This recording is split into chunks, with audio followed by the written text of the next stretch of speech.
అది ఒక breaking news చూస్తున్నాం. కాకతీయ వర్సిటీ పరీక్షా ఫలితాల్లో అవకతవకలపై విద్యార్థులు ఆందోళనకు దిగారు. కొందరు విద్యార్థులకు 100కు 105 మార్కులు వేయడంపై ఆగ్రహం వ్యక్తం చేస్తున్నారు. పరిపాలనా భవనాలను కూడా ఈరోజు ముట్టడించారు విద్యార్థులు. మొత్తానికి వీసీ ఛాంబర్ను కూడా ముట్టడించేందుకు ప్రయత్నించారు. చివరికి వీసీ సాయన్న దీనిపై స్పందించారు. ఓ కమిటీని వేస్తామని చెప్పేసి అవకతవకలపై విచారణ జరిపిస్తామని కేయూ వైస్ ఛాన్సలర్ సాయన్న మీడియాకు ప్రకటించారు. డిగ్రీ పిహెచ్డి ఫలితాల్లో అక్రమాలపై ఓ కమిటీ వేస్తామని నిగ్గు తేలుస్తామని కాకతీయ వీసీ సాయన్న పేర్కొన్నారు.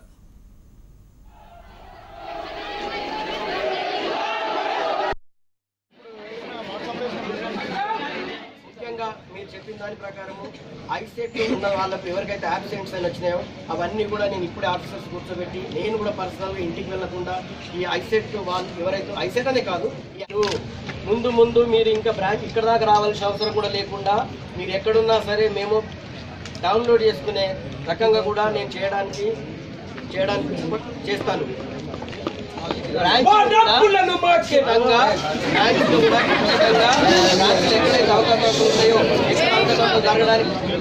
అవకాశం ఉందో అవన్నిటి కూడా క్షుణ్ణంగా పరిశీలించి ఒక కమిటీని వేసి బ్రాంచ్ను కూడా సిస్టమేటిక్ చేస్తానని హామీ ఇస్తున్నాను.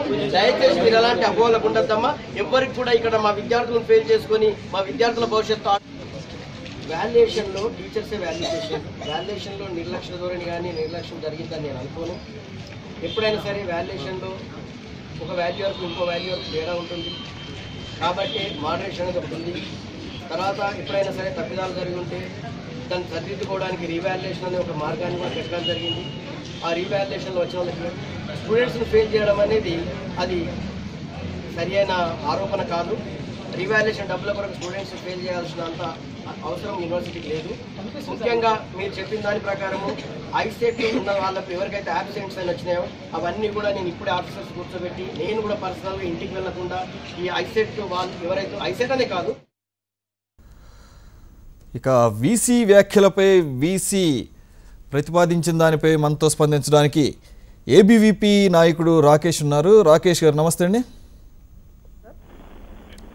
రాకేష్ గారు నమస్తే సార్. నమస్తే సార్. రాకేష్ గారు, మాకు లేటెస్ట్గా అందిన సమాచారం ప్రకారం మొత్తానికి కాకతీయ వీసీ స్పందించినట్లుగా తెలుస్తోంది. అవకతవకలపై అలాగే పొరపాట్లపై ఆయన విచారం వ్యక్తం చేస్తూ ఓ కమిటీని ఏర్పాటు చేస్తాం, విషయాలు అసలు ఏం జరిగిందనే నిగ్గు తేలుస్తామని చెప్పేసి అంటున్నారు. మీకు దీని పట్ల సానుకూలమైన or you satisfied? Sir, VC గారు స్పందిస్తామని కమిటీలతో కాలయాపన చేస్తూ ఈరోజు యూనివర్సిటీలో అన్ని కమిటీలు వేసి కూడా ఎవరికి అన్యాయం చేస్తున్నాడు, ఎవరికి న్యాయం చేస్తలేడు. కాబట్టి ఎవరైతే కంట్రోలర్ గా ఉన్నటువంటి ప్రొఫెసర్ పురుషోత్తం ఈరోజు రిజిస్టర్ చైర్లో కూర్చున్నారు కాబట్టి తను వెంటనే 10 నుంచి తప్పించేంత వరకు కూడా మా ఉద్యమాలు ఆగాయి. చాలా మంది విద్యార్థుల ఆవేదన పొట్టలో పెట్టుకున్నాడు. ఉన్నత చదువుల కోసం అందరూ దూరం చేస్తున్నాడు. రేపు ఎల్లుండి ఐసెట్ కౌన్సిలింగ్ ఉన్నది. విద్యార్థులందరూ కూడా ఫెయిల్ అయ్యారు. ఆబ్సెంట్ అయ్యారు నిర్లక్ష్యం వల్ల. వాళ్ళు ఉన్నత చదువులు చదువుకున్నారని కూడా వారి యొక్క భవిష్యత్తును బజారుపాలు చేస్తున్నటువంటి కంట్రోలర్ పురుషోత్తం గారిని వెంటనే రిజిస్టర్ పదవి నుంచి తొలగించాలి. ఎవరైతే అభివృద్ధి చేసిన అధికారులకు ప్రమోషన్లు, పరీక్ష రాసిన విద్యార్థులు డిమోషన్ గా ఈ యొక్క అధికారులు స్పందిస్తూ ఉన్నారు. కాబట్టి అధికారుల నిర్లక్ష్యాన్ని ఎండగట్టాలి. ఈ యొక్క రాష్ట్ర ప్రభుత్వం ఇదే కాకతీయ యూనివర్సిటీలో చదువుకొని ఇదే యూనివర్సిటీలో చదువుకున్నటువంటి నాయకుడు ఎవరైతే ఉన్నత విద్యా మండలి చైర్మన్ ప్రొఫెసర్ పాపిరెడ్డి గారికి కనబడడం లేదా, రాష్ట్ర ఉన్నత విద్యా శాఖ మండలి ఉప ముఖ్యమంత్రి కడియం శ్రీహరికి కనిపిస్తలేదా? వెంటనే నాయకులారా, అధికార పార్టీ నాయకులారా, మీ యొక్క నాయకత్వ అలసటతోనే ఈ యొక్క యూనివర్సిటీ జరుగుతున్నాయి. ఎవరైతే అసమర్థత వీసీలు నియమించిందో మీ యొక్క అసమర్థత వీసీల వలన ఈ రోజు ఈ యొక్క యూనివర్సిటీలో పాలన మొత్తం అస్తవ్యస్తంగా ఉన్నది. కాబట్టి వెంటనే ఈ యొక్క వీటిపైన ఎవరైతే రిజిస్టర్ గా ఉన్నటువంటి కంట్రోలర్ పురుషోత్తం గారిని వెంటనే తొలగించాలి. పదవి నుంచి తొలగించి ఎవరైతే 100కు 105 మార్కులు వేసిల్లో డబ్బులు తీసుకుని వేశారని చెప్పి మాకు అనుమానాలు ఉన్నాయి.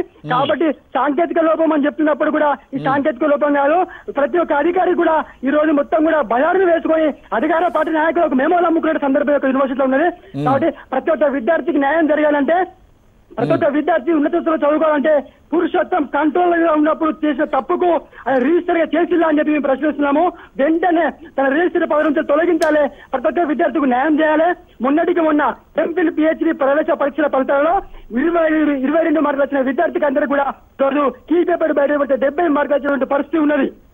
కాబట్టి ఈ యొక్క కలెక్టర్ గారు చేసిన మిస్టేక్ వలనే ఈ రోజు 9,766 మంది విద్యార్థుల జీవితాలు మొత్తం కూడా బయటపడ్డాయి.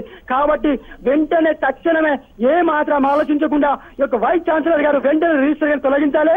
ఎవరైతే అవినీతి కేసులో ఎవరైతే విద్యార్థులందరికీ ఆబ్సెంట్ కేసులో వాళ్ళపైన క్రిమినల్ కేసులు పెట్టాలని చెప్పి మేము ఏబీపీ సందర్భంగా డిమాండ్ చేస్తున్నాము. ముఖ్యంగా గత వారం రోజుల నుంచి కూడా ఈ యొక్క యూనివర్సిటీలో విద్యార్థి సంఘాలు ఆందోళన చేస్తున్నప్పుడు కూడా ఈ యొక్క వీసీ నియంత్రణ పోవడం వల్ల ఏ ఒక్క విద్యార్థులు పట్టించుకోవడం లేదు. అయ్యా వీసీ గారు మీకు ఒకటే విజ్ఞప్తి చేస్తున్నాము, మీరు ఎందుకు స్పందించలేరు? మీరు దీంట్లో మీ వార్డు ఎంత? ఈ విద్యార్థులు కేవలం రివాల్యుయేషన్ కు ఫెయిల్ చేస్తే రివాల్యుయేషన్ వచ్చే డబ్బుల కాశపడే ఈ రోజు డిగ్రీ విద్యార్థులు మొత్తం కూడా ఫెయిల్ చేస్తున్నారని చెప్పి మేము ఆరోపిస్తున్నాము. దీంట్లో అనుమానం ఏం లేదు.